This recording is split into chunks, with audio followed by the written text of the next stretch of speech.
Continuing on, all that stuff should make sense. If it doesn't, always just ask me questions by email.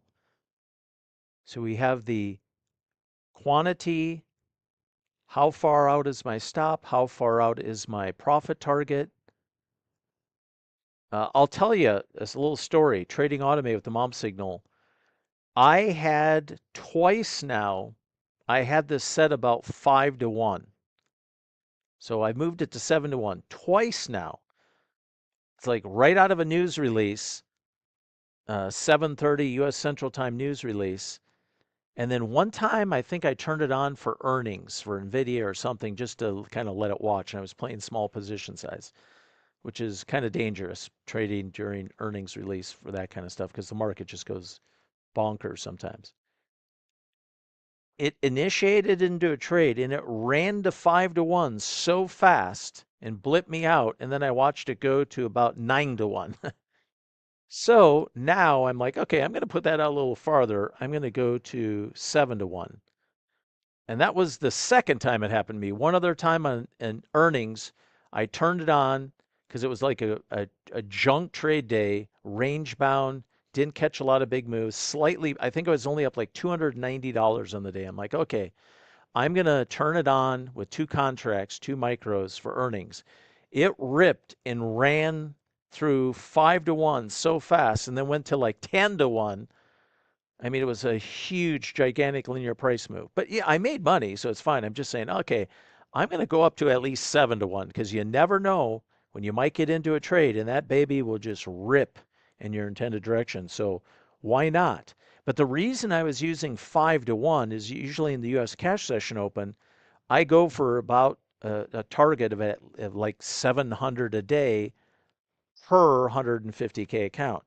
So if I'm 5 to 1, that kind of gets me in the ballpark where one trade, if it just rips and runs, it hurry up, it blips me out, and I'm usually there, at or above my daily profit objective or close to it with the typical position size. So here for this exercise is 5. Sometimes I trade with 7s, for, and I kind of look at, what does the pre-opening range look like? Was there news in the morning? Is the market at a key level? Sometimes I'll bump it up and I'll trade 7s. Not a lot, but on occasion. Okay, now let's get into, we're not going to cover trail stop now. Our trail stop is pretty straightforward. Like you just put in how many bars, okay? Price is advanced X amount of bars. So then how many Heikin-Ashi bars do I want my stop to go from sitting at break even to following the advancing price bars? So it's a very kind of brain dead simple trail stop mechanism because we don't want the automated strategy to be super complicated. And we want some trail stop mechanism, but nothing that we're getting 15 different people telling, well, now do this to the trail stop, now do that. If you want to go off and do some really advanced trail stop stuff, in my opinion, then, and you're becoming a sophisticated automated trader, go get a third party tool that does the automation. You can use the outputs from our indicators. Our indicators have all the outputs open for everything. You know, band positioning, indicator positioning, signals.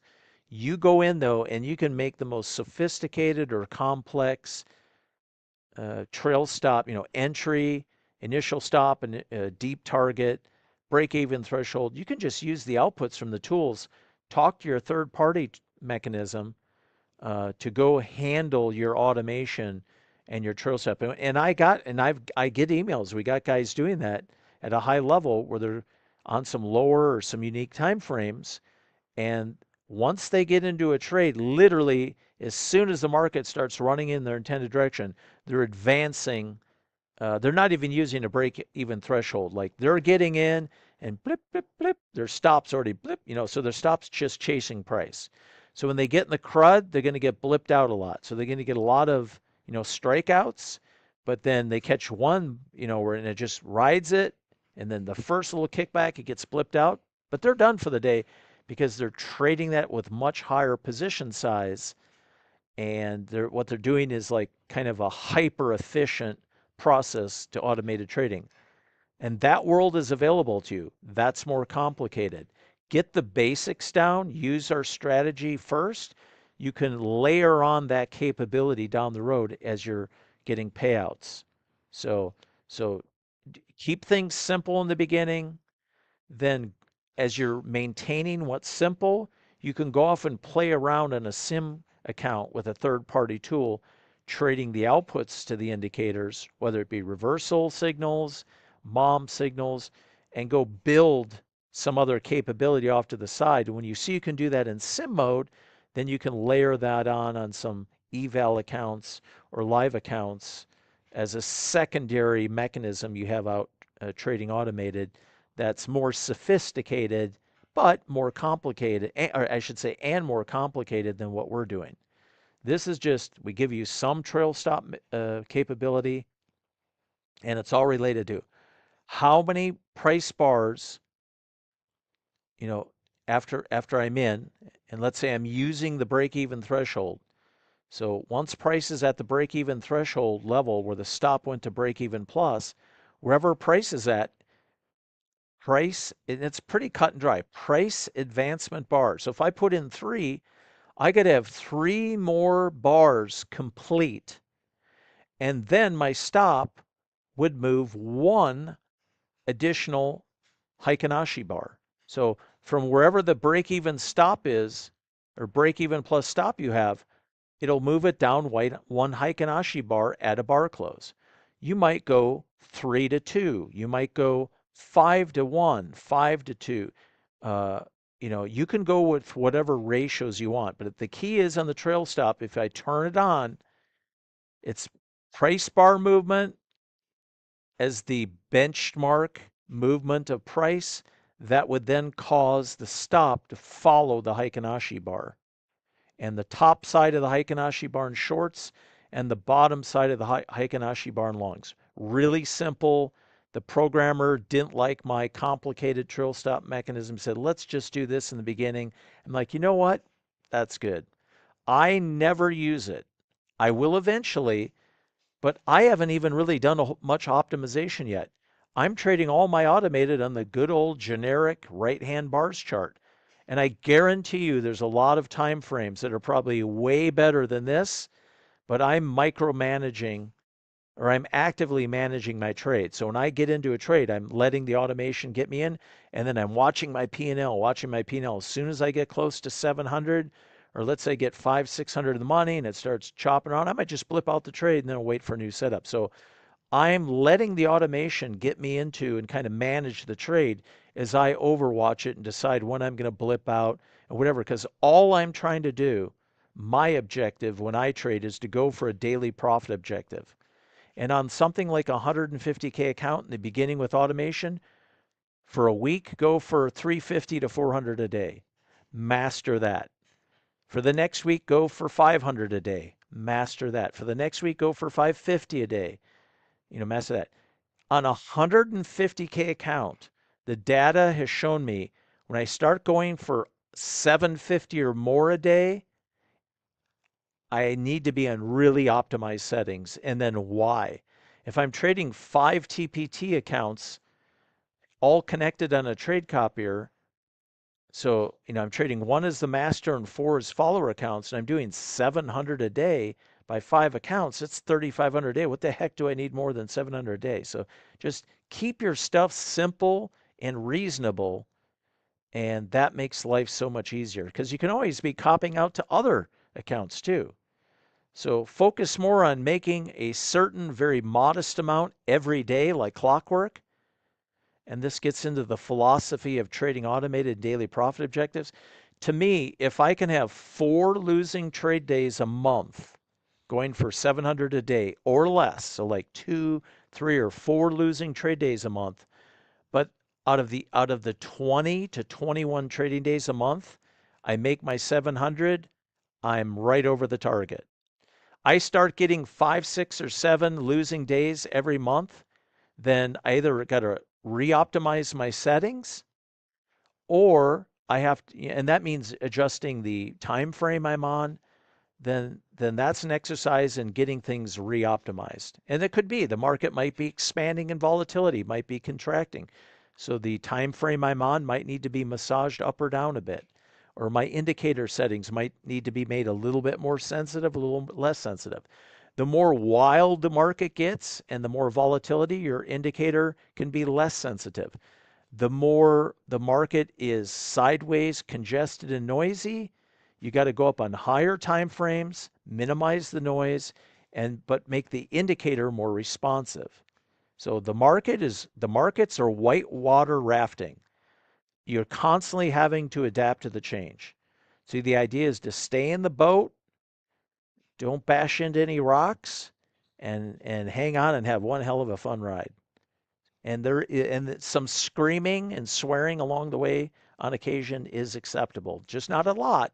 Because remember, you don't want to be an emotionally reactive human being when you're trading the markets, which everybody does till you learn how to burn that shit out of your system.